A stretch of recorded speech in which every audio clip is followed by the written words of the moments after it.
Vamos lá. Perfeito, Bom podemos. dia, bom dia a todos, bom dia a todas. Eu sou Belua Mafessoni, sou doutoranda aqui pela FMG em processo civil, também estudo direito probatório e estou aqui hoje absolutamente lisonjeada de mediar essa conversa, né, esse debate que a gente vai ter, promovido pelo Instituto Brasileiro de Direito e Raciocínio Probatório.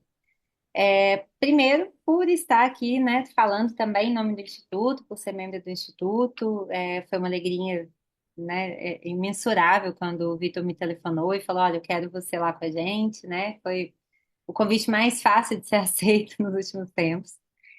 O Instituto vem para somar, né, vem como uma necessidade para os estudantes de direito probatório, é um tema que tem sido cada vez mais debatido, né? A gente tem visto aí, não só pela criação do Instituto, mas muitos trabalhos sobre o tema. O pessoal, né, nas faculdades estão organizando matérias na pós-graduação sobre o tema. A gente tem inúmeros lives, eventos, enfim. É um tema realmente que está em voga e era necessário reunir, né, pessoas que têm um estudo sério, um estudo comprometido com o direito probatório. Então, já fica meus parabéns aqui também para o Sérgio, que também é componente aí dessa equipe inicial, né? E parabenizo também em nome do Vitor a criação do Instituto. Em segundo lugar, fico lisonjeada por estar aqui com duas grandes referências, né, minhas, dois grandes professores e autores que me instigam a pensar o direito probatório, que me instigam a pensar o direito processual como um todo. E é uma honra imensa estar aqui, né, diante do Sérgio, do Fred, hoje já pessoas conhecidas, né, que a gente eu já não fico tremendo aqui para falar com eles, já é um pouco mais tranquilo, mas é uma honra enorme. E, por fim, também, por conta do tema, obviamente, que são os negócios jurídicos processuais probatórios. É um tema que, há 7 anos atrás, me instigou uma palestra do professor Cabral aqui em Minas Gerais, que ele falou sobre negócios jurídicos processuais, e eu lembro que eu fiquei com isso na cabeça, e aí pensei em fazer o mestrado na época, e falei, poxa, acho que esse é um tema interessante. E aí fiz o mestrado, né, falando de convenções processuais probatórias e poderes instrutórios do magistrado. Finalizando o mestrado, fui para o doutorado também com convenções processuais probatórias, né? Hoje estudando desde a judicialização da prova e um dos aspectos seria por meio das convenções. Então é um tema que, obviamente, né, há quase uma década e me instiga e é uma honra poder estar aqui hoje ouvindo os professores.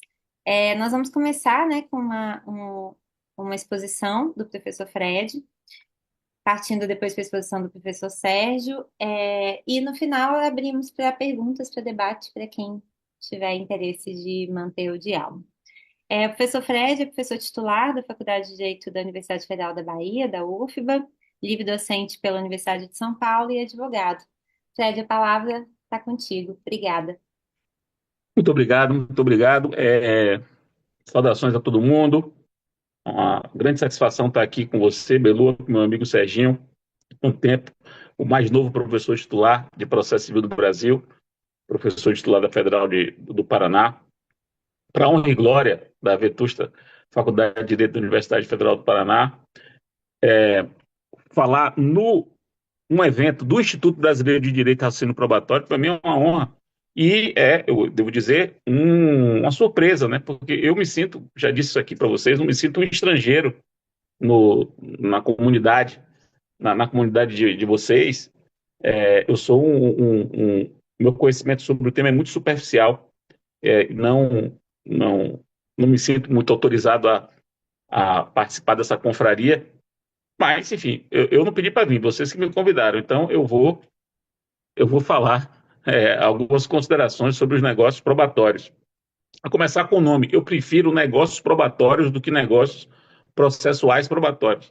Eu acho que comunica melhor, até por conta de que a questão de prova que podem dizer respeito ao direito material, há outras que podem dizer respeito ao direito processual. Então, na verdade, o que é relevante é saber se as questões de prova podem ser objeto de negócio.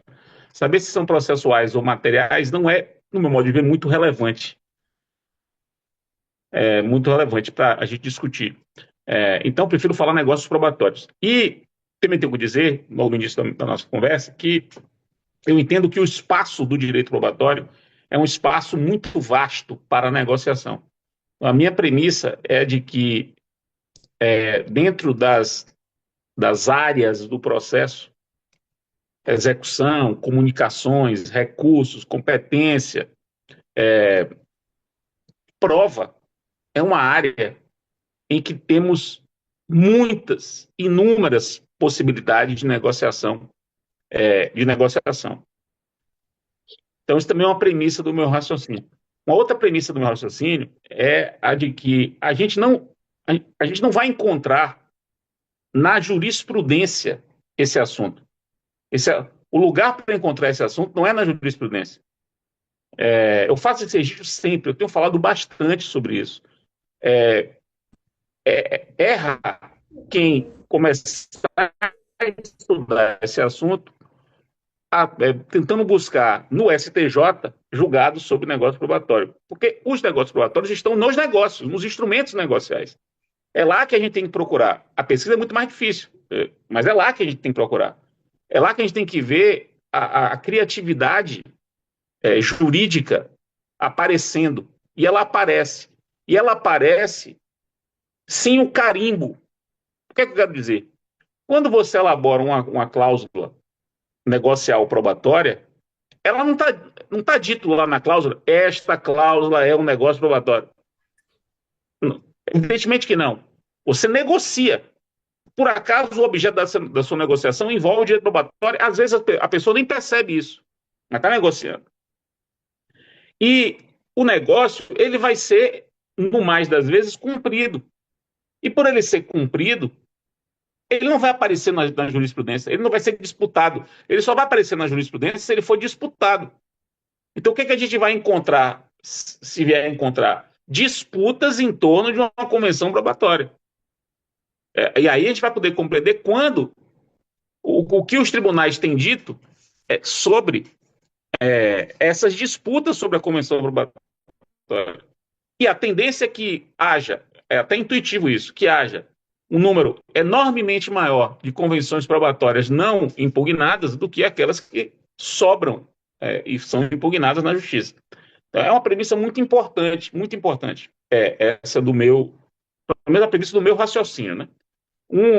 Uma terceira premissa do meu raciocínio é a de que o objeto do negócio probatório pode envolver qualquer aspecto do direito probatório. Pode envolver o objeto da prova, pode envolver o procedimento probatório, pode envolver até a valoração da prova. E aqui eu sei que eu toco num ponto muito sensível, mas eu não vou entrar nessa discussão, seguramente é provável que Serginho entre. No mínimo, é possível negócio sobre valoração da prova pelas próprias partes. Quer dizer, um negócio em que as partes negociam o modo como elas vão valorar a prova. No mínimo, isso é possível. No mínimo, isso é possível. Isso para não falar da possibilidade de negociar a valoração da prova pelo juiz. Não vou entrar nessa discussão, ela é polêmica. Mas o negócio sobre valoração da prova feito pelas partes me parece absolutamente possível. E eu vou dizer para vocês, já fiz muito, do ponto de vista como advogado. Como advogado. Até porque todo mundo sabe que a valoração da prova não é uma tarefa exclusiva do juiz, evidentemente. Uma outra premissa importante do meu raciocínio é de que a gente tem de pensar em negócios probatórios para além da porta judiciária. Para além da porta judiciária. O que eu quero dizer? Negócios probatórios há fora do judiciário e para outras portas do judiciário. Há negócios probatórios no contexto, por exemplo, de uma mediação, há negócios probatórios no contexto, por exemplo, de uma negociação entre as partes, negociação direta, há negócios probatórios no contexto da arbitragem, e são muitos, inúmeros os negócios probatórios. Só isso daria uma palestra, a gente pensar em negócios probatórios no contexto da arbitragem. E por que eu estou dizendo isso? Porque qualquer teoria sobre negócio probatório, ela não pode nascer enviesada com o negócio probatório para a solução de problemas pela jurisdição estatal. porque solução de problemas pela jurisdição estatal é uma das formas, um dos caminhos possíveis para problemas jurídicos serem resolvidos. Então, eu posso falar em negócios probatórios em outras portas, para outras portas da justiça e para outros modos de solução de problema, além da heterocomposição. E, por fim, a última premissa do meu raciocínio é de que os negócios probatórios podem ser típicos, ou seja, expressamente previstos em lei, e há negócios probatórios expressamente previstos em lei, e negócios atípicos, ou seja, construídos pela criatividade jurídica dentro dos limites da autonomia da vontade, que evidentemente é calibrada a depender do objeto que se negocia. Não há um único regime jurídico da autonomia, mas sempre há autonomia. Não existe nada com autonomia zero. Nada com autonomia zero. Pois bem, feitas essas considerações, que são as premissas do meu raciocínio, eu quero aqui fazer um pequeno, até para poder respeitar o tempo que me foi dado, de 20 minutos, quero fazer um pequeno panorama de exemplos de negócios probatórios. Então, alguns exemplos de negócios probatórios típicos. Típicos. Eu vou começar com um que eu acho ótimo, e eu, particularmente, não vejo a turma do direito probatório conversar muito sobre ele. Eu não vejo. E é um negócio probatório antiquíssimo, antiquíssimo, que é o previsto no artigo 109 do Código Civil, que diz: no negócio jurídico celebrado com cláusula de não valer sem instrumento público, este é da substância do ato. Ora, o que está dito aqui? As partes convencionam que determinado ato só se prova por instrumento público. O que o artigo 109 diz é: admite-se no Brasil uma cláusula que diga que determinado ato só se prova por instrumento público, mesmo não sendo um ato que a lei mandava provar por instrumento público. As partes podem convencionar, está dentro da autonomia, que determinado ato só se prova por instrumento público. E se o ato só se prova por instrumento público, me perdoem, só se prova por instrumento público. Ou seja, há claramente um negócio probatório aqui, uma restrição à produção de outras provas. É claro, meus caros, isso vale para tudo mais que eu vou dizer. Esse negócio pode ser nulo. Pode ser nulo porque é uma simulação, pode ser nulo porque as partes são incapazes, pode ser nulo porque é uma fraude. Claro que ele pode ser nulo. Como qualquer negócio pode ser nulo. Se ele for nulo, ele é nulo. Agora, sendo válido, ele tem que ser observado. Ou seja, se não há nada que comprometa a sua validade, ele tem que ser observado. E ele é um negócio típico. Eu acho que não dá, já falei isso algumas vezes para algumas pessoas, não dá para construir para o Brasil, uma teoria dos negócios probatórios que não dialogue com uma hipótese como essa, que é antiquíssima e que cria me permitam a analogia, a gente usa muito a expressão regra de prova legal para limitar a valoração da prova pelo juiz. Regra de prova legal é um termo clássico, né? O que nós temos aqui é uma regra de prova negocial que limita a valoração da prova pelo juiz. Ou seja, esse tipo de negócio é permitido e repito, antigo. E um negócio parecido com esse são os negócios cambiários. Quando eu faço um negócio cambiário, o negócio cambiário se caracteriza, constitutivo do negócio cambiário o seguinte: aquele ato só se prova pela cártula. A cártula é a única prova daquele ato. Todo negócio cambiário se caracteriza por isso. E, portanto, nessa medida, o negócio cambiário também é um negócio probatório. Ele serve para outras coisas, mas ele é um negócio executivo, por exemplo, mas é também um negócio probatório. Na medida em que ele diz aquele ato só se prova com a cártula. Não há nenhuma outra prova que possa provar. Se tiver outra prova, não será mais um negócio cambiário, será um outro negócio, mas não um cambiário. Colaboração premiada é um exemplo de negócio típico, probatório, embora ele não seja 100%, ele é probatório em um pedaço dele, e o outro pedaço ele é para a produção de efeitos materiais relacionados ao colaborador, mas do outro lado é um negócio para obtenção de prova. É um negócio para obtenção de prova.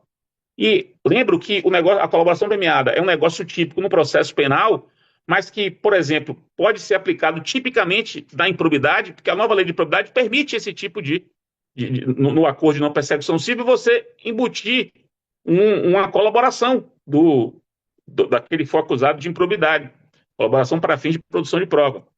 Outro negócio probatório, outro negócio que pode ter eficácia probatória, eu mudei um pouco a fala aqui, porque esse negócio que eu vou falar agora, ele não é necessariamente probatório, não é necessariamente probatório, mas ele pode ter eficácia probatória, é um negócio de certificação.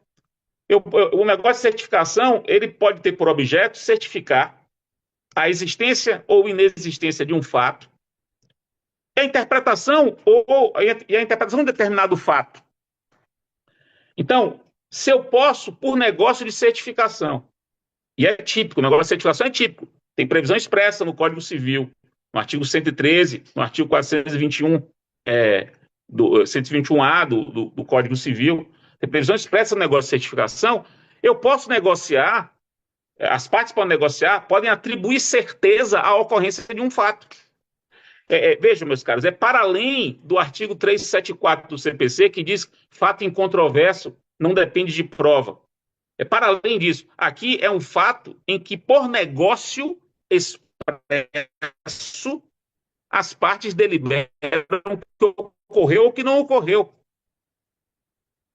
Portanto, é um fato com muito impacto probatório. E veja que o CPC, no artigo 357, parágrafo 2º, quando fala do chamado saneamento consensual, o saneamento consensual é um exemplo de negócio de certificação que pode ter por objeto questões de fato, como, aliás, expressamente diz o 357, inciso 2. Ou seja, o saneamento tem por objeto a definição das questões de fato, do fato probando. 357, inciso 2. O parágrafo 2º permite o saneamento consensual, que tem que ser homologado pelo juiz. É um negócio que depende de homologação pelo juiz.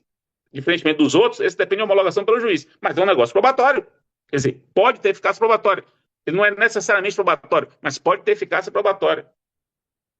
Um outro exemplo de negócio probatório típico, e esse é muito bom porque tem um julgado recente a respeito dele, é o negócio previsto no artigo 18, inciso 1, da Lei de Liberdade Econômica. Porque ele prevê a possibilidade de escolha pelas partes envolvidas, né, pelas partes do negócio, do meio de comprovação da autoria, integridade e confidencialidade de documentos em forma eletrônica. As partes do negócio podem, por convenção, dizer como é que se provará, por exemplo, a autoria de um documento eletrônico, a autenticidade de um documento eletrônico. Ou seja, é possível convencionar o modo de prova desse fato, que é o fato da autenticidade, quando se tratar de documento eletrônico. Isso é previsão expressa da lei. E por que eu reputo essa previsão importante? Aliás, eu escrevi sobre ela logo que a lei saiu, porque eu achei isso muito importante. A lei de 2019. Ano passado, muito recente, agora, 24 de setembro de 2024, o STJ julgou o RESP 2, 159.442, ministra Nancy Andrighi é relatora, em que ela confirma essa possibilidade e expressamente se refere a isso como um negócio probatório, inclusive fazendo remissão aos negócios processuais, de modo geral. É um julgado importantíssimo esse do STJ. É um negócio probatório, estava previsto em lei, o STJ confirmou essa possibilidade. Agora, como eu disse, setembro de 2024. Ainda tem a escolha consensual do perito, que todo mundo conhece, e a Convenção sobre o ônus da prova, que também todos conhecem. Aliás, saudações ao meu grande amigo, meu irmão, Robson Godinho, que deve estar por aqui nesse grupo, cuja tese de doutorado foi exatamente sobre convenções sobre o ônus da prova, publicada em 2015, e que ele disse que não vai publicar a segunda edição. Ele está com birra, está mal-humorado, disse que não vai publicar uma segunda edição dessa obra, que eu reputo uma obra histórica, sob qualquer ponto de vista. Agora, exemplos de negócios probatórios atípicos. Vou dar um exemplo de um negócio que eu fiz. Esse negócio eu fiz como advogado num acordo de família.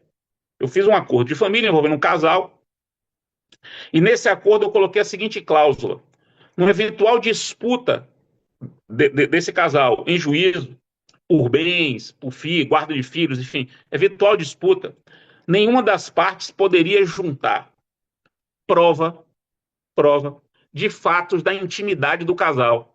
Então, está lá dito no acordo, não pode juntar nude, carta íntima, vídeo íntimo, não pode juntar nada disso. Se juntar, multa, uma multa inclusive muito alta, de R$ 500 mil. O que é que a gente fez aí nesse negócio? Nós criamos uma prova ilícita por negócio. A ilicitude da prova, a gente aprendeu, a teoria da ilicitude da prova, a gente aprendeu, a prova é ilícita quando ela viola alguma norma, alguma lei lato sensu. Quando viola alguma lei lato sensu. Aí ela é ilícita. Só que nós temos que observar que num sistema como o nosso, a gente pode imaginar uma ilicitude da prova decorrente de um negócio. De um negócio. Volto a dizer, Fred, e se essa ilicitude negocial for ela mesma ilícita? Quer dizer, você convenciona para excluir uma prova com o propósito de simular. Eu volto a dizer o que eu disse. Se o negócio é ilícito, ele é ilícito. Você não vai. O problema se ele for válido, ele tem que ser aplicado. Mas para ele ser ilícito, para ele não ser aplicado, ele tem que ser nulo. E para ele ser nulo, o objeto tem que ser ilícito. Tem que ter fraude, tem que ter simulação, tem que ter algum vício de vontade. Então, você vai ter que demonstrar isso para poder invalidar.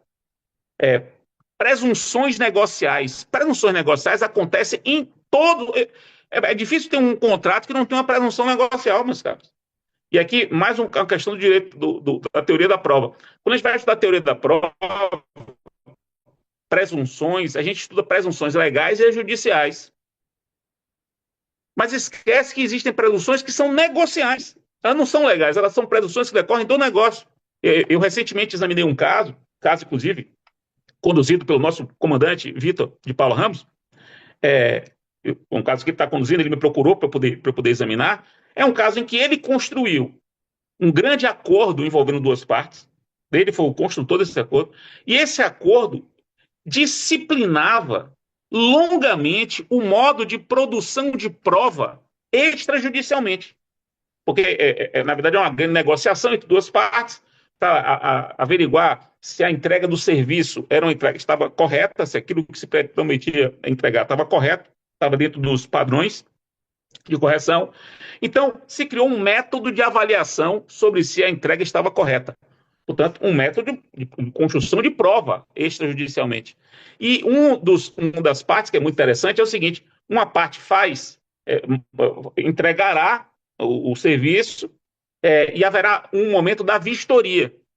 Feita a vistoria, a outra parte tem tanto tempo para poder se manifestar. Não se manifestando, diz o negócio, presume-se aceitação.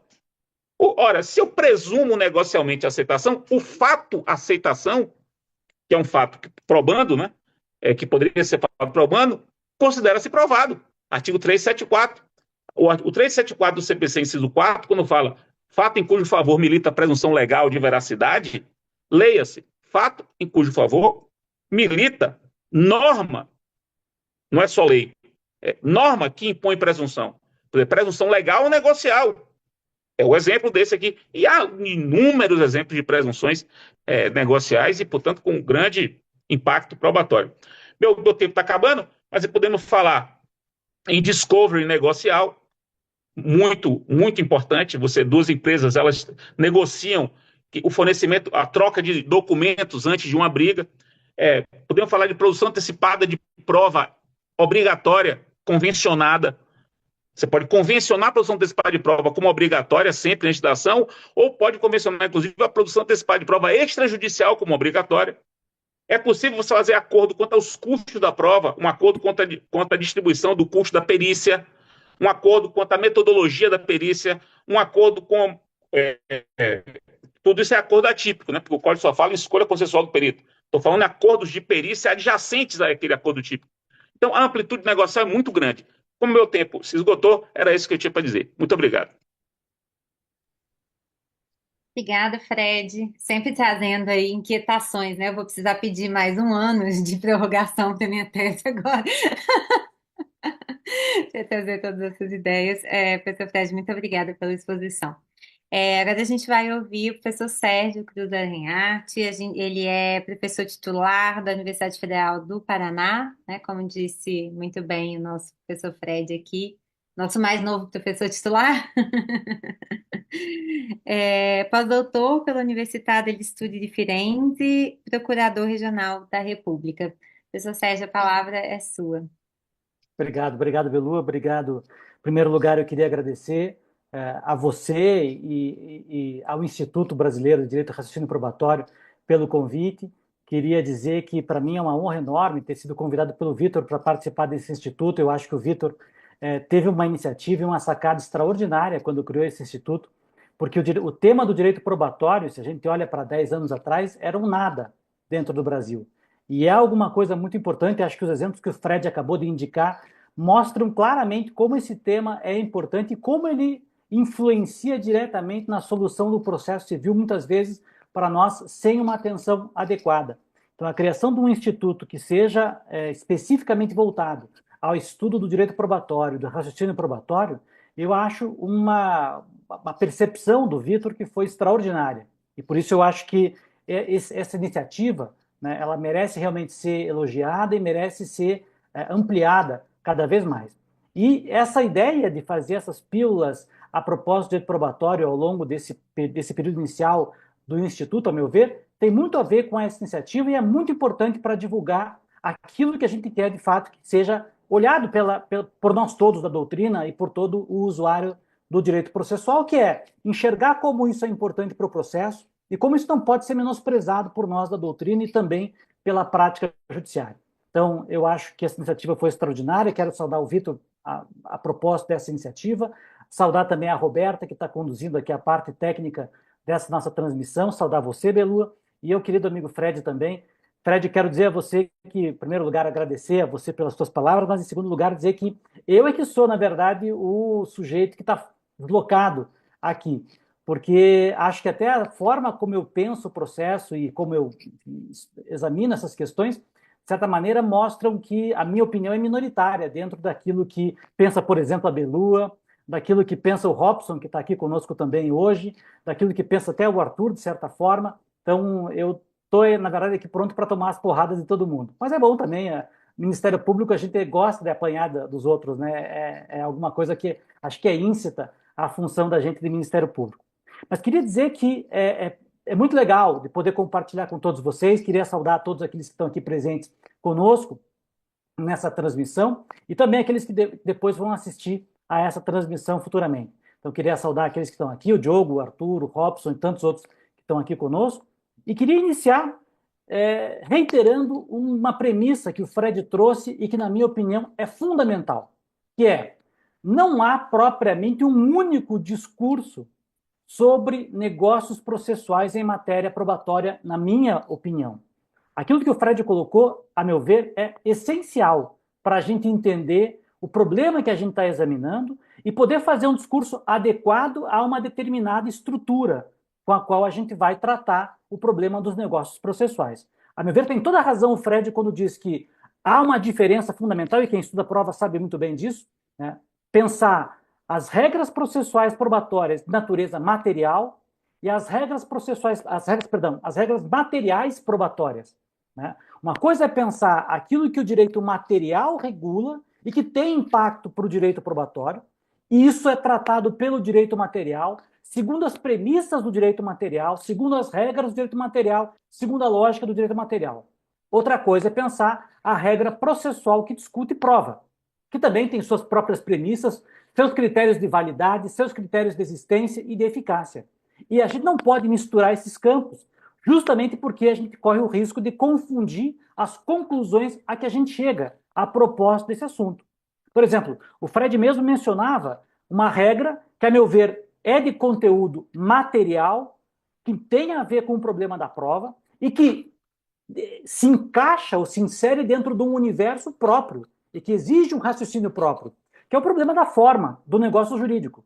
O Código Civil regula a forma do negócio jurídico como regra geral. A forma é livre, o que impacta para o processo também. Dizendo, se a forma é livre, você prova esse negócio como você quer. Eventualmente, a forma não é livre. E se a forma não é livre, então, a meu ver, não é propriamente que o juiz está proibido de considerar o fato existente a partir de uma forma não prevista na legislação material. Não é isso. É que, e essa é uma opinião muito corrente na doutrina italiana, é que um negócio que não observa a forma prevista pela lei ou pelo próprio negócio jurídico não pode gerar um negócio válido. E é por isso que o juiz não pode considerar que aquele negócio seja válido. A compra e venda feita sem uma forma determinada, sem uma escritura pública, de regra, não é que aquele negócio não exista, é que não é válido. Né? Portanto, eventualmente também não pode ser até não eficaz. Então, há aí um elemento e todo um universo a ser estudado que envolva o direito material probatório e que tem seu próprio raciocínio, sua própria lógica, a sua forma de construção.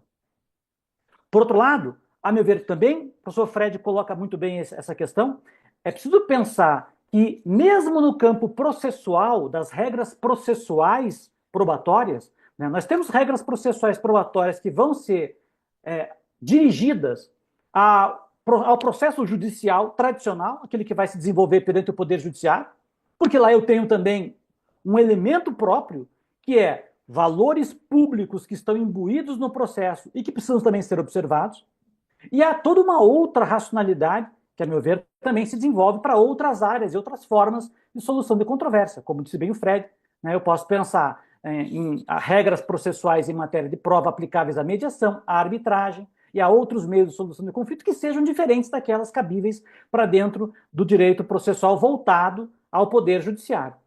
Tudo isso exige que a gente, então, pense em discursos próprios, porque trabalham também com premissas próprias em relação a cada um desses espaços aqui. Eu vou me limitar a tratar dos negócios processuais probatórios que impactam o processo judicial. Então, não vou tratar das regras que são de conteúdo ou de cunho material, e também não vou tratar dessas regras processuais que envolvem matéria de prova e que podem afetar outras formas de solução de controvérsia. Que, para mim, cada um deles vai exigir certas premissas específicas e certas conclusões também específicas. Então, até pela especificidade do tema, vou me limitar a tratar das regras probatórias, dos negócios processuais probatórios que impactam diretamente a atividade do Poder Judiciário, que impactam o processo judicial. Tá? Não que não haja importância nos outros temas, são muito importantes, o próprio Fred mencionou vários casos desses que são, a meu ver, até mais importantes do que a própria atividade jurisdicional, mas é só para ficar, talvez, um discurso um pouquinho diferente daquele que o professor Fred mesmo utilizou anteriormente.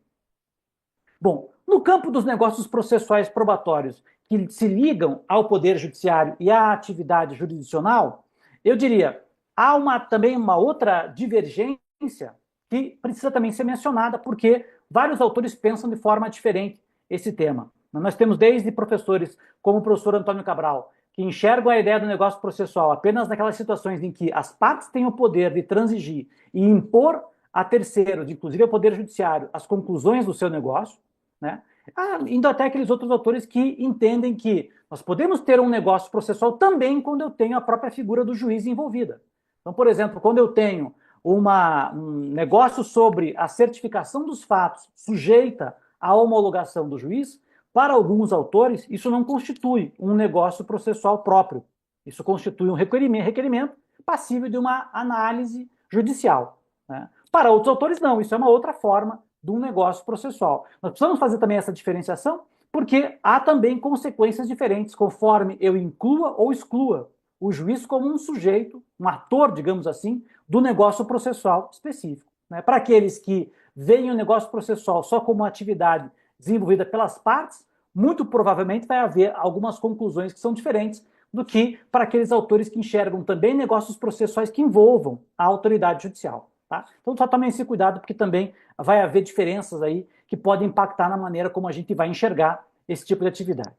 De qualquer maneira, eu acho que uma premissa fundamental para tratar dos negócios processuais envolvendo o Poder Judiciário é a gente se perguntar qual é o papel que a gente atribui à função jurisdicional. Afinal, quem olha, por exemplo, a doutrina europeia, muitas vezes vai enxergar na doutrina europeia uma tendência comum, até normal, diria, de ligar a função jurisdicional à finalidade de compor o conflito das partes. Essa é a visão dominante, por exemplo, na Itália, é a visão dominante também na Alemanha, é a visão dominante em vários outros países europeus.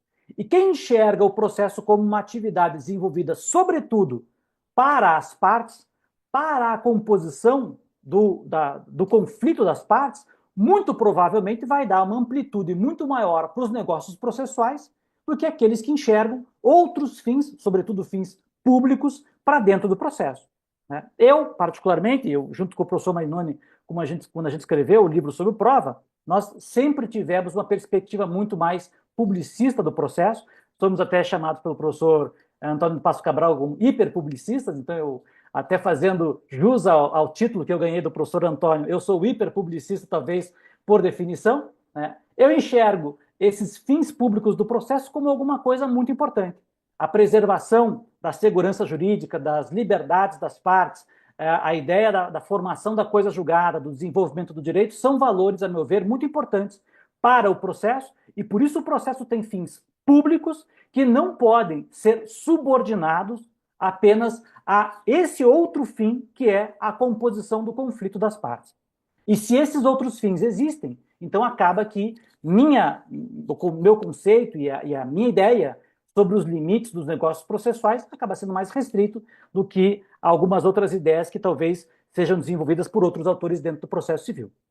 Talvez até aqui alguém vá enxergar com certa estranheza, porque eu acabei de falar para vocês que, a meu ver, o processo tem como finalidade também a ideia de preservar a liberdade das partes. E vocês vão dizer, mas como? Você não acabou de dizer que um processo tem fins públicos, não se subordina à ideia da vontade das partes? É que veja que, na nossa perspectiva, preservação da liberdade das partes não significa dizer a mesma coisa que conferir um amplo espaço de liberdade para as partes dentro do processo. A ideia que a gente acaba desenvolvendo é a perspectiva de que um Estado que tenha autoridade, não estou dizendo um Estado autoritário, pelo amor de Deus, estou dizendo um Estado que tenha autoridade para decidir as controvérsias de acordo com o direito estatal e impor as suas decisões, é um Estado que, ao mesmo tempo, preserva as liberdades das partes, dos sujeitos, de modo geral. Porque é só um Estado que cumpra e atue o direito segundo as regras que foram pré-estabelecidas por ele, é capaz de ter um espaço de fato adequado para a preservação da liberdade. Aliás, esse é o discurso norte-americano, um processo que, em princípio, é um processo em que o Estado, jurisdição, tem muita autoridade, não é um Estado autoritário, mas tem muita autoridade, é um Estado também que preserva muito a liberdade dos sujeitos envolvidos. Então, acho que não há propriamente um antagonismo entre essas duas ideias, mas há sim a percepção de que, para que o Estado possa preservar de maneira adequada as liberdades e os direitos das pessoas, é importante que ele tenha autoridade para atuar o direito e impor o direito de forma correta e adequada dentro do mecanismo que foi escolhido, que é o processo judicial. Essa é a primeira questão que eu acho que é fundamental também de ser determinada. E a segunda, nós também precisamos daí, olhando o processo sob essa perspectiva de que há valores públicos envolvidos no processo, perceber que qualquer negócio jurídico, inclusive os negócios processuais, eles podem valer e, em princípio, vão poder ser oponíveis àqueles que participam do negócio e, portanto, não são oponíveis a terceiros. Se há valores próprios que precisam ser preservados pelo próprio Estado, poder opor um negócio processual ao Estado jurisdição exige que os fins que foram ou que estão imbuídos dentro do negócio processual das partes estejam alinhados também aos fins próprios do Estado. Se não houver esse alinhamento, muito provavelmente o Estado jurisdição pode negar a eficácia, negar a validade, negar a utilidade, digamos assim, para ser mais amplo, negar a utilidade a esse negócio jurídico processual. Por isso, por exemplo, quando a gente olha, eu digo eu, o professor Marinoni, quando a gente olha a regra do artigo 471, que prevê que as partes possam escolher de forma negocial o perito, eu acho que essa é uma regra que tem muita utilidade, tem muito interesse. Porém, ela é uma regra que precisa ser interpretada da maneira correta e alinhada à perspectiva pública do processo. O que significa dizer que as partes possam escolher o perito para o juiz, o perito judicial? Significa dizer que elas podem escolher qualquer perito, por pior que seja, e o juiz tem que achar bom aquele perito e decidir a controvérsia de acordo com o laudo pericial daquele perito. Não é possível que ele, por exemplo, realize uma segunda perícia, que ele se oponha às conclusões do perito? Não. Só quer dizer que as partes, porque têm conhecimento mais preciso sobre o conflito, porque conhecem melhor os problemas, muitas vezes técnicos, envolvidos no conflito, têm também, muitas vezes, melhores condições para saber quem é um bom especialista naquele assunto. E, portanto, tem condições de dizer para o juiz, que não é um especialista no tema, esse é um sujeito que entende desse assunto. Eu vou discutir com alguém, o problema é que recentemente apareceu, inclusive, no noticiário, uma situação em que eu talvez esteja copiando uma música de um outro cantor famoso. Bom, o juiz não é um sujeito especialista em música. As partes envolvidas provavelmente são. Quem é que pode estabelecer quem é um bom perito para avaliar se houve ou não houve plágio na música que certo artista fez e que parece muito com a música do outro artista? Será que sou eu, juiz, que tenho que lidar com causas de família, com causas empresariais, com causas de propriedade? Ou será que são aqueles dois artistas envolvidos no conflito, que têm condições de dizer, esse é um cara que é imparcial e que entende do assunto, vai fazer uma perícia muito bem feita. Feita essa sugestão, não tem muito por que o juiz dizer, não, eu não aceito esse perito, porque esse cara, para mim, não sabe porcaria nenhuma. Eu gosto mesmo do meu perito aqui, que é um engenheiro civil, e que acho que ele é muito melhor no assunto.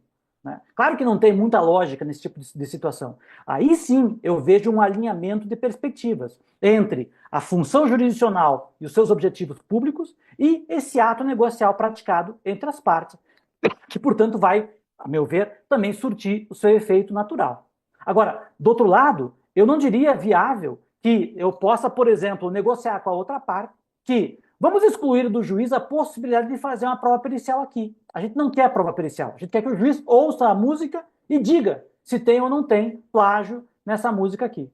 Não queremos que o juiz utilize de um meio de prova que seja a perícia. Ou, para não atrapalhar o andamento do processo, nós não queremos que o juiz produza prova testemunhal, ainda que a prova testemunhal fosse importante para a solução dessa controvérsia. Então, a meu ver, o que eu tenho que examinar é esse alinhamento de perspectivas aqui dentro. E, presentes esse alinhamento, os negócios processuais são sempre viáveis, inclusive em matéria probatória. E quando é que normalmente esse tipo de negócio, então, atende a essa perspectiva? Quando ela não infringe o poder de convencimento do juiz, quando ela não atrapalha o poder de convencimento do juiz, e quando ele não restringe os poderes probatórios também do magistrado ou os poderes probatórios de terceiros. E aí até há uma outra questão que a gente poderia examinar, e talvez seja até mais interessante deixar para examinar depois, mais adiante, que é o impacto do artigo 503, que prevê a coisa julgada sobre a questão nessas situações em que eventualmente eu tenha algum tipo de restrição probatória. O próprio Código prevê que não vai haver coisa julgada sobre questão quando haja algum tipo de restrição probatória no processo. E, somando 503 com 506, há autores, o professor Maridão tem desenvolvido isso, outros tantos autores também têm tratado do assunto, né, que vão pensar no problema da coisa julgada em favor de terceiros, inclusive sobre as questões prejudiciais que possam ter sido decididas no primeiro processo. Aí eu tenho um problema que pode ser relevante para cá, que é, eventualmente, o terceiro pode sofrer uma situação em que ele iria se valer de uma coisa julgada havida num processo entre outras pessoas, mas não pode se valer por conta da restrição probatória havida entre as partes. Será que um negócio probatório como esse precisaria consultar esse terceiro? Poderia ser qualificado como inválido porque afeta interesse de terceiro? Isso é uma questão super complicada, eu não quero nem tratar, porque, a meu ver, ela envolve, de fato, uma série de outras discussões que eu não tenho nem tempo de tratar aqui, mas que acho que é muito interessante porque trabalha o problema da relação entre direitos de terceiros e, eventualmente, os negócios processuais probatórios realizados num determinado processo. Dito isso, eu queria, apenas para concluir, porque também meu tempo está acabando para essa apresentação inicial, lembrar dois pontos que eu acho importantes. Primeiro, o professor Fred mencionou também uma questão sobre os negócios processuais a propósito do grau de convencimento do juiz. Esse é um tema ultra interessante. Aliás, tem um artigo muito recente do Ravi, escrito sobre esse tema, pensando sobre o problema dos estándares probatórios e a negociação sobre estándares probatórios, que eu acho talvez um dos assuntos mais interessantes que nós temos para examinar. Primeiro, porque nós não temos mesmo muito hábito de tratar o problema do próprio standard probatório no Brasil, né? Esse é um tema que é relegado a um segundo plano, são poucos os trabalhos que existem sobre o assunto, mas é um tema fundamental, porque, afinal de contas, eu estou estabelecendo o que é que eu vou exigir do juiz como um grau de conhecimento, um grau de certeza adequado para que ele forme a sua convicção e decida uma certa causa. E pensar na possibilidade de que as partes possam ampliar ou restringir esse estándar probatório, sem dúvida tem impacto também significativo para a solução de uma série de controvérsias no Brasil, né? Então, esse é um tema que eu acho que talvez mereça uma atenção um pouco maior de nós. E o segundo dos temas que eu acho que é fundamental de pensar é também, eu vou lembrar uma outra figura que tem, ou que lembra pelo menos muito, um negócio processual probatório que também é muito antigo e que muitas vezes é pouco explorado, que é a figura da confissão. Na Itália, sobretudo na Itália antiga, primeira metade do século passado, muitos autores que escreviam sobre confissão acentuavam o seu caráter, não exatamente de um negócio jurídico, mas muito semelhante a um negócio jurídico. E o que alguns autores, inclusive um autor chamado Luigi Matirolo, escrevia naquela época, era que a confissão talvez tivesse uma dupla natureza. Talvez tivesse uma natureza na relação entre as partes do processo e uma outra natureza da relação entre as partes do processo com a autoridade judicial. E eu acho isso muito interessante, porque talvez seja exatamente isso que nós temos que olhar nesses negócios processuais probatórios que acontecem no campo jurisdicional. Talvez nós possamos enxergar um grau de eficácia dos negócios na relação entre as partes e um grau diferente de eficácia na relação entre as partes e o Poder Judiciário, tal como acontece com a confissão. Havendo a confissão, a parte que confessa não pode mais querer produzir prova contrária à sua confissão.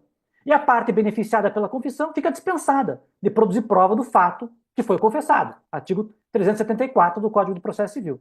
Agora, em relação ao juiz, não há esse mesmo grau de vinculação.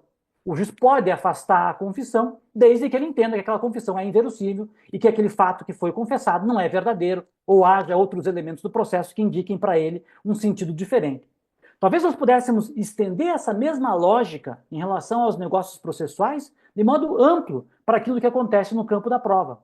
De forma a, quando as partes, por exemplo, transigem sobre nós não queremos uma prova pericial nesse processo, isso vincule a elas, impeça que elas produzam a prova pericial. Mas não pode impedir que o juiz, se entender necessário, determine de ofício a produção da prova pericial, desde que presente as condições para que ele possa agir de ofício. Eu sei que aí, de novo, eu talvez arrume uma encrenca com a Belu, porque eu sei que ela tem uma opinião um pouco diferente em relação aos poderes instrutórios do juiz, mas a percepção de que pelo menos eu possa, dentro do campo em que eu autorizo o juiz a exercer seus poderes instrutórios, a não ser privado desses poderes instrutórios em razão de algum negócio processual que as partes eventualmente tenham feito.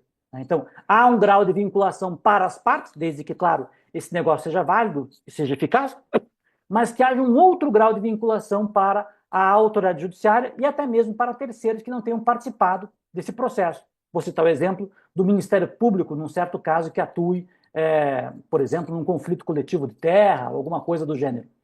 Quem sabe, então, a gente pudesse, com isso, estender também mais um grau de complexidade aqui, que é uma análise da eficácia desses negócios processuais à luz das circunstâncias de cada caso, dentro do processo judicial específico formado.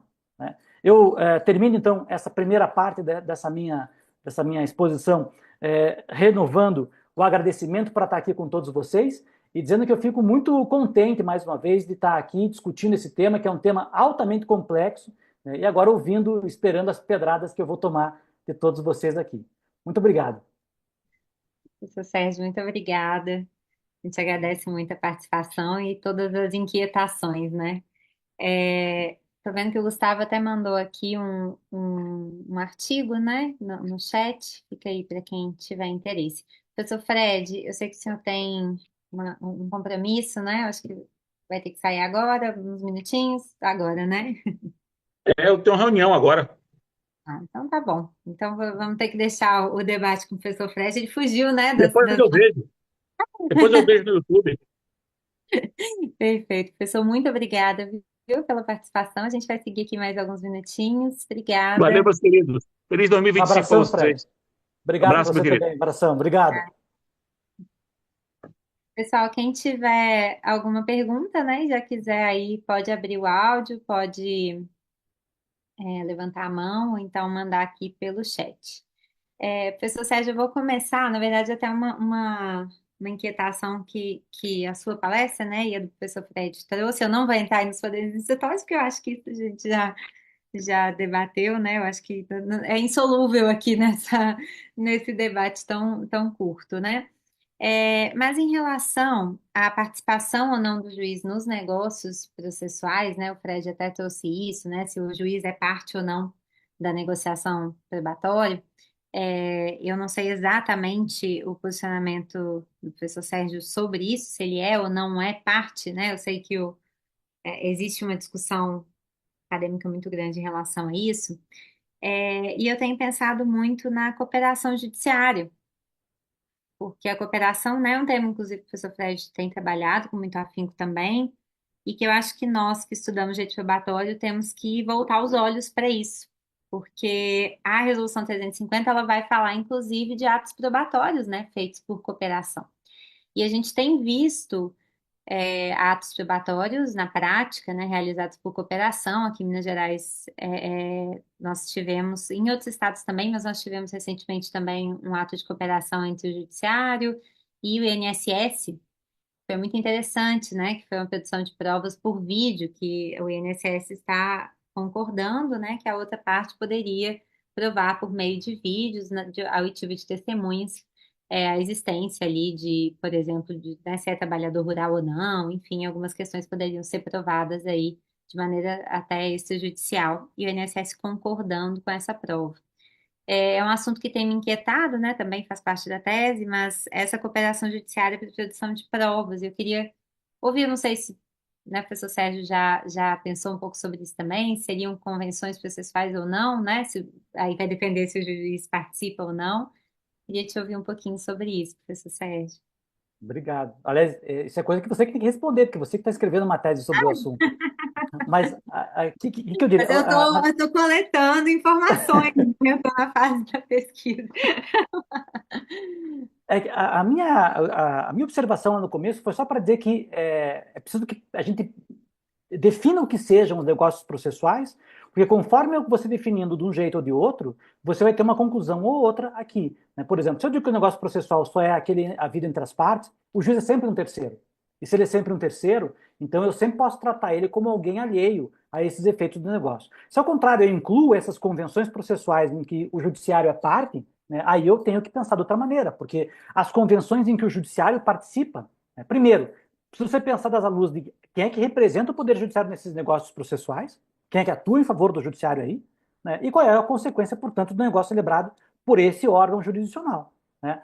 Você mencionou esse negócio, essa questão dessas perícias que são permissas por vídeo, feitas com relação ao INSS. Sabe que a quarta região aqui há muito tempo implantou essa ideia, justamente na época da pandemia, para não parar os processos judiciais de matéria previdenciária. E o tribunal fez um negócio, uma convenção, eu vou usar o termo aqui convenção até para ser um pouco mais amplo, uma convenção processual com o INSS para duas coisas. Para isso, e depois, algo que aqui acontece muito, a perícia, em vários casos, em matéria previdenciária e em matéria de medicamentos, acontece antes da citação do réu, do INSS no caso. Por quê? Justamente porque o acordo que foi celebrado com o INSS naquela época foi: se a perícia disser que esse sujeito é incapaz, você não incomoda, nem faz contestação, já faz uma proposta de negociação aqui. Né? Então, há aí uma alteração de procedimento por um protocolo estabelecido entre o Poder Judiciário e o próprio INSS e que, até onde eu sei, funcionou muito bem. Então, nós podemos imaginar que isso é um negócio processual? Eu diria, sim, isso é um negócio de direito público bem diferente daquele havido entre as partes, por exemplo, na Convenção sobre ônus da prova, né? Mas eu incluiria, sim, isso como uma convenção que tem seus próprios requisitos, tem sua eficácia e funciona. O problema, no entanto, é que, veja que, como eu agora estou falando de um negócio que envolve direito público, eu preciso avaliar se, eventualmente, por exemplo, vamos supor que isso chegasse lá no STJ, que não participou do negócio, o STJ dissesse: isso aqui é nulo. Eu acho que você não pode alterar o procedimento e mandar fazer a perícia antes da contestação, antes da citação do réu. Para mim, isso aqui é inválido. Ou será que, ao contrário, o STJ seria obrigado a respeitar esse acordo feito pelo TRF da 4ª Região com o INSS daqui também, né, dessa região do Sul, para dizer, não, se vocês fizeram esse negócio, eu vou observar e eu não vou declarar a nulidade, por mais que eu ache que seja nulo, não vou declarar a nulidade desse ato. Quer dizer, o discurso agora é outro, porque envolve uma análise de direito público e envolve uma análise de grau de vinculatividade daquilo que é feito por um juiz, talvez de primeiro grau, nesse caso, do tribunal, em relação a outras instâncias. Né? Então, há um outro elemento, um outro campo que tem que ser avaliado aqui. No entanto, eu diria, é muito interessante aquilo que você coloca, porque a teoria dos negócios processuais na França surge com negócios celebrados entre o Poder Judiciário e a OAB francesa, né, e o Bureau da Advocacia Francesa. O primeiro exemplo que o professor, que o professor Cadier cita de negócio processual é exatamente um negócio sobre intimação processual que não foi feito entre as partes do processo. Foi feito entre o judiciário de uma determinada região de lá e a OAB daquele país. Então, eu incluiria, sim, como um negócio processual, acho que isso é válido, isso é eficaz. De novo, aqui a necessidade de preservar um discurso específico, né? Mas observado esse discurso, não há dúvida de que isso aqui seria alguma coisa até muito útil, né, para a gente. A própria ideia desses, que não é nem propriamente um negócio, é mais aí agora uma atitude meio que imposta pelo próprio judiciário, né, em matéria de medicamento, o emprego desses tais NATJUS, são esses órgãos, esses convênios que são feitos pelo Poder Judiciário com universidades para fazer perícias em matéria de medicamento, a meu ver, teriam muito mais eficácia, muito mais utilidade, se houvesse a participação do poder público aí. Não vai fazer a participação de todo mundo, porque não tem como eu, cidadão, que eu pedi um medicamento, participar desse negócio também. Agora, se houvesse lá, vamos chamar a União para cá e vamos ver quais são os órgãos que vão fazer essa certificação do medicamento. E, União, se você aceitar esse acordo, fica assim. Então, se o NATJUS disser que esse medicamento é válido, você dá o medicamento e acabou o processo. Né? Porque, para nós que lidamos com isso todo dia, essa é uma das coisas mais chatas do planeta. Continuar com um processo aqui quando tem um parecer favorável do NATJUS. É certo que a pessoa vai ganhar a ação, mas a demora pela tramitação quase que inercial desse processo é totalmente sem sentido aí, né? Com certeza. Eu achei interessante o que o Sérgio comentou, porque me parece que nessa questão do TRF4, né, que você falou da perícia aí antes da citação do réu, seria quase que abrir mão do contraditório, né, na produção da prova, né, tá abrindo mão de participar daquela prova, né, e a gente fala muito Exatamente. sobre o contraditório ser um dos principais elementos da produção de prova, inclusive a prova extrajudicial, né, para ela ser a prova bilateral, né, que as duas partes participam, para ela ser válida. Então é interessante, porque a gente tem aí, né, um dos o princípio, né, a pessoa abrindo, o poder público abrindo mão do contraditório na produção da prova. Uhum. É muito E o interessante. curioso aí é que o autor participa da prova, e quando a prova é desfavorável ao autor, é que dá o maior problema, porque o judiciário vai fazer o mesmo raciocínio, vai dizer, ah, não, a perícia concluiu que você não é incapaz, você se danou, e não tem que ele diga que ele nunca vai ganhar essa ação aí. Eu estou dizendo assim, de modo geral, né? É muito raro que a pessoa consiga desconstituir uma perícia num caso como esse. É muito raro o juiz ir contra uma perícia, inclusive, né? É, A gente tem essa questão. A gente tem feito, até uma das questões que eu trabalho, né? Na prática mesmo aqui na advocacia, em contratos já, a gente já atua bastante com direito médico aqui também, em contratos em que a gente coloca a obrigatoriedade de uma perícia antes da propositura da ação, de uma eventual ação de ressarcimento, por exemplo, por erro médico, né? E isso é uma questão que traz um arcabouço muito interessante para as partes, porque como é uma medida muito técnica, né, a perícia é necessária para aferir erro médico ou não. Muitas vezes o paciente chega ali achando que tem toda a razão e fala, olha, teve erro médico, eu quero uma indenização milionária aqui, né? Só que nem nós, como advogados, conseguimos aferir se teve ou não um erro. Então, é interessante realizar essas provas, né, principalmente prévias ao juizamento de ação, até para que nós mesmos, advogados, tenhamos uma certeza maior daquilo, né, que estamos pleiteando. Então, a gente tem colocado muito, né, essas cláusulas de produção de provas, são convenções processuais, a meu ver, porque está tratando ali de procedimento, né, também, e alterando a lógica ali do procedimento, para realizar a perícia antes da propositura, o que acaba gerando diversos acordos, né, a gente acaba evitando demandas judiciais, porque, como, né, o professor Sérgio bem disse, quase ninguém vai contra a perícia, então é interessante. Posso Agora, te colocar um problema, até não sei se você vai tratar disso na tua tese ou não, mas a professora Paula Costa e Silva, num livro que ela escreveu sobre as convenções processuais, ela trata num capítulo sobre a convenção de não petendo, o pacto não petendo, né? Então, de a ideia de que perturbações, você. né? Isso. A ideia de que, em princípio, você não tem condições de impedir que a pessoa vá ajuizar uma demanda judicial, mas que certas condições você até poderia estabelecer. Então, o pacto de mediação prévia, um prazo para você propor uma demanda, tal. De certa forma, isso que você coloca entra um pouco nessa percepção, assim como também o exemplo que o professor Fred deu, né? Na caso de matéria de família. Vamos obrigar a pessoa a fazer uma prova prévia para depois ingressar com a demanda judicial. Mas a questão que eu queria te propor, só para a gente conversar um pouquinho, e será que em certos casos em que a parte, por exemplo, alegue e prove uma determinada urgência, ou alegue e prove que essa exigência da perícia prévia é exagerada, porque impõe um ônus exagerado para ela poderia considerar essa cláusula que foi estabelecida nesse contrato e ajuizar a demanda sem a perícia prévia? Eu acho que em relação à urgência, né, o nosso código sempre traz essas perspectivas, né, de tutela de urgência, assim como na arbitragem, por exemplo, né, a pessoa pode ir ao judiciário em questões de urgência. Eu acho que a gente pode usar isso como paralelo, né? Eu acho que uma coisa talvez nem impeça a outra, porque pode correr em paralelo, uma perícia e uma ação judicial. Não teria problema, né? Eu até defendo que a gente fala muito de desjudicialização, lógico, ela é preferível antes do processo para evitar a judicialização, mas ela pode ocorrer no curso do processo também. As partes acordarem que vão fazer uma prova, enquanto o processo está correndo, vão fazer uma prova de maneira desjudicializada, por questão de pauta de audiência ou questão de demora ali do judiciário, né? Em questões de urgência, eu acho que a gente sempre tem, né, um arcabouço do próprio CPC trazendo que seria possível, né, a gente propor a ação, mas aí eu acho que tem um dever ali de fundamentação maior, de falar o porquê que eu estou descumprindo determinada cláusula contratual, né? Porque, querendo ou não, é um descumprimento contratual. A gente tem no Brasil, Sérgio, eu falei um pouco disso na dissertação, assim, a gente tem uma mania de desconsiderar contratos, né? A gente não leva contratos muito a sério e muitas vezes, mas isso não vai pegar, isso não vai funcionar, né? Mas quando eu fixo aqui um valor de aluguel num contrato meu, eu vou cumprir, né?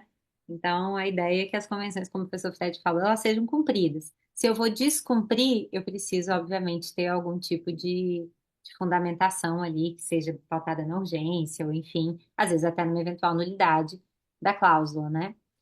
Agora, uma coisa que eu acho muito interessante, trabalhando com convenções probatórias, é a ideia é que a gente não discuta essas convenções, né? Porque se o processo virar uma grande discussão sobre a cláusula probatória, eu acho que ela em si perde o seu objeto, que é a celeridade, que é a gente ter uma resolução mais rápida, muitas vezes, né? E menos custosa do litígio. Então, a ideia não é que a gente fique rediscutindo cláusulas, senão eu acho que aí é besteira, aí é melhor a gente nem fazer. Então, cláusulas muito polêmicas a gente pondera muito isso, porque a cláusula muito polêmica ela vai virar objeto de processo, que não é o que a gente quer, né? E tem muito isso. Eu acho que o que surge é uma questão que surge, Sérgio. Eu não sei se tem alguém com perguntas aqui, mas só para a gente ir caminhando, é em relação à valoração, né, dessa prova produzida fora, porque aí você fala da relação entre as partes, né? A relação que a prova tem entre as partes, mas tem essa relação partes-juízo, né? E aí uma prova produzida fora do judiciário, uma prova que cumpra, né? Vamos pensar que seja, não tenha nenhuma nulidade na convenção, as partes cumpriram, fizeram ali, por exemplo, uma prova pericial de um erro médico, constatou-se que houve um erro e o paciente ali, por exemplo, decide levar essa ação ao judiciário para fixar um valor de danos. É, Em relação à valoração, Sérgio, assim, o que que você entende? A valoração dessas convenções probatórias, né? Como o juiz não participou daquela convenção, como você bem disse, o juiz valoraria essa prova de que maneira, né? Uma prova documental, ou ele vai valorar como uma prova pericial mesmo, ele pode complementar essa prova, pode ouvir esse esse perito em juízo, né? Qual seria o seu entendimento? Eu, na verdade, quando a gente vai escrever sobre o tema da prova, do valor da prova e a prova documental versus a prova documentada, né, a nossa perspectiva é sempre aquela, enfim, a perspectiva carnelutiana, de dizer que uma prova que tem uma natureza específica não muda da natureza pelo fato de ela ter sido documentada ou não, né? Então, uma prova pericial continua sendo uma prova pericial, ainda que feita de forma extrajudicial, né? Ela continua entrando no processo, como, assim como seria também, por exemplo, a ata notarial, né?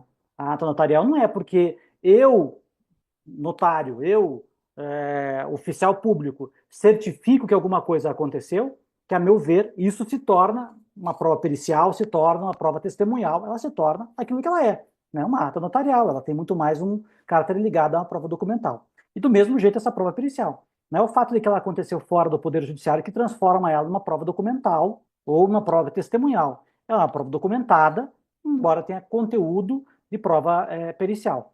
O que não significa dizer que o juiz deva dar valor absoluto a ela, como também não vai dar valor absoluto à prova pericial feita em juízo.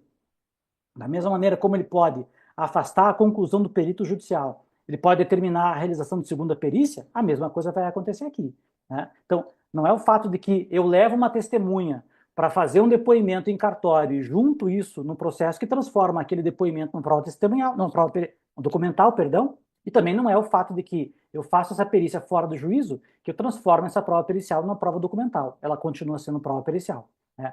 E a valoração vai acontecer, a meu ver, da mesma forma.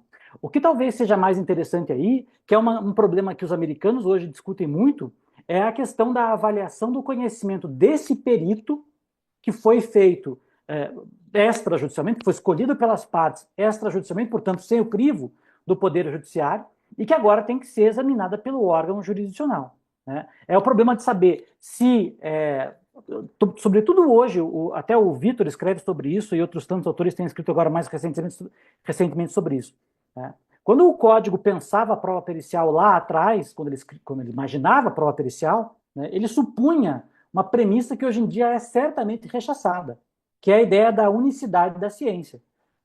Então, não importa se você é a engenheira civil A engenheira civil B ou a engenheira civil C, você sempre vai concluir a mesma coisa sobre uma certa rachadura. Você sempre vai dizer que aquela rachadura compromete ou não compromete a estrutura. E o que a gente sabe hoje em dia, o professor Michele Tarufo já dizia isso também há muito tempo, né, é que não é assim.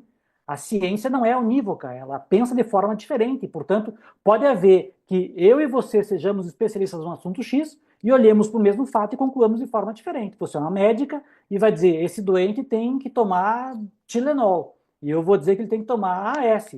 E não é por isso que eu estou mentindo, nem que você está mentindo, porque nós temos perspectivas diferentes.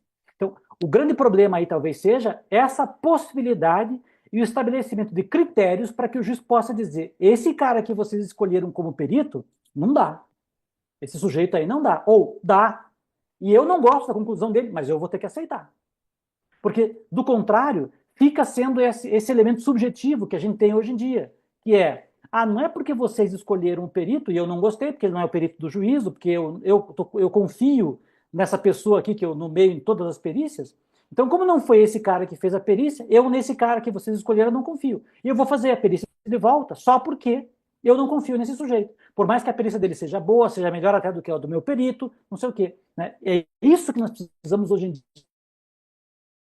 dia estabelecer alguns critérios, né? Os norte-americanos têm lá nas Federal Rules sobre evidence, né, sobre prova, critérios para discutir esse problema da suficiência do conhecimento técnico. O Brasil não tem nenhuma regra sobre esse assunto no Código de Processo Civil, e esse é um ponto que falta muito e que impacta diretamente nessa questão da prova técnica.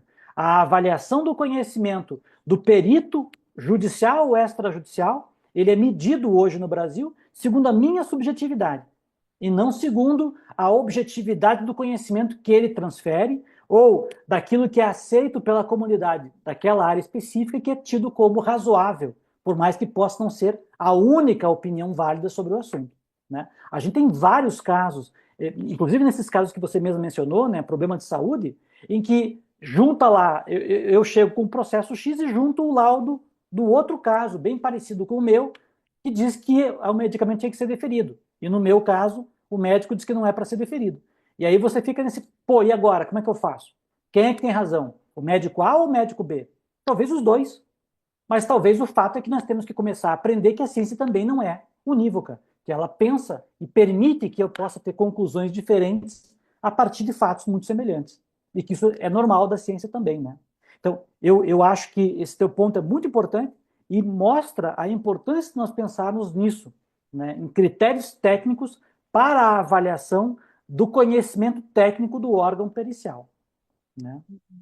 Até para que as partes tenham uma garantia, né? De, eu vou deduzir essa prova, vou pagar por essa prova, mas ela vai ser desconsiderada? Não, deixa eu já É, ir por esse caminho, né? Que é um caminho mais seguro para que o juiz considere essa prova posteriormente, a gente não perca tempo, dinheiro, enfim, né? Para sem periciar, a gente dúvida. sabe como é, né? Até se É, eu puder colocar, nós do Ministério Público temos muito esse problema, né? Porque nós temos um órgão técnico dentro do Ministério Público, muitas vezes faz avaliações técnicas. Então a gente tem lá um sujeito que é um antropólogo, vai lá fazer uma avaliação de uma comunidade indígena e vai dizer: aqui tem uma comunidade indígena que tinha que ser reconhecida e não foi reconhecida. Eu levo isso para o Poder Judiciário.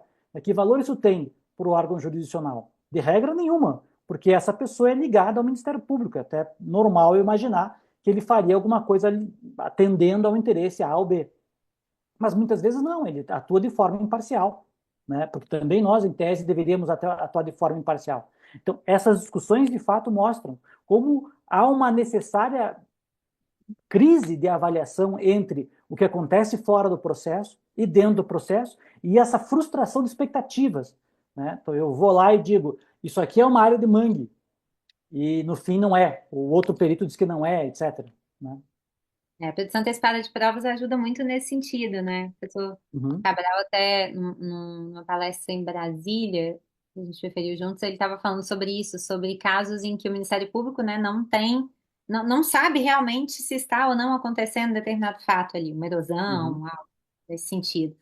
E A aí a Thaís produção Pascoal antecipada escreveu um livro também sobre isso, muito de legal. coletivização, perfeito, né? E é bem isso, porque a gente às vezes precisa da prova até para saber se tem ou não o direito, né?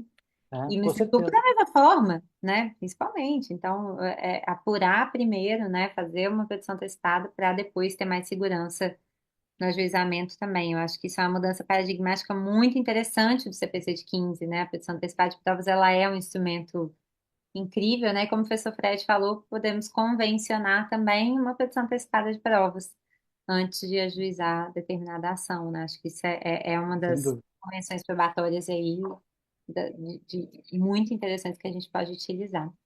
Pessoal, alguém tem mais alguma questão, alguma pergunta? Se tiver, fale agora, cale-se para sempre, né? Já estamos no horário do almoço também. Bem, professor Sérgio, muito obrigada pela participação. Foi uma alegria estar aqui. Se o senhor quiser fazer alguma consideração final. Imagina, eu só quero te agradecer, agradecer a você pela oportunidade, agradecer pelo diálogo, desejar a você muito boa sorte na tua tese, ainda mais agora que você sabe que o Fred discorda totalmente dessa tua parte do Discovery. Anotei E, tudo aqui já. e agradecer a presença de todos aqueles que estão aqui. E para aqueles que não são membros ainda do Instituto, queria convidá-los a participar do Instituto. O Instituto, de fato, é alguma coisa que está começando agora do zero e acho tem um potencial enorme para difundir a análise desse tema, que até para quem já participou dos congressos que o Vitor patrocina lá em Porto Alegre, né, sobre direito probatório, deve ter visto como o nível das discussões é alto e as conclusões a que se chega são importantes e fundamentais. Muitas vezes a gente está mais preocupado em saber e discutir o problema do prazo do agravo e devia estar preocupado com essas coisas que a gente está examinando aqui. Porque é isso que, no fim das contas, vai impactar de fato a solução das controvérsias como nós temos aqui. Então, queria agradecer a você demais, agradecer ao Vitor e ao Instituto de modo geral, e fico à disposição de todos vocês aqui. Obrigado. Obrigada, professor Sérgio. Vou agradecer a Roberta também, né, que nos auxiliou aqui. Roberta, obrigada. O Vitor, que acho que o Vitor está de férias, hein? Não sei. Tá voando em algum lugar por aí. Tá por aí tomando um bom vinho em algum lugar. Obrigada a todo mundo que nos assistiu aqui, também que vai nos assistir no YouTube. Faço agradecimento em nome do Instituto e, como o professor Sérgio falou, né, quem quiser, tiver interesse de adentrar no Instituto, as regras estão lá no Instagram. do Instituto nós temos as regras, né, de admissão. Vão ser todos muito bem-vindos. Obrigada a todos, uma boa tarde, bom almoço aí para todo mundo e até logo. Boa Obrigada, tarde, Fê. bom almoço. Obrigado.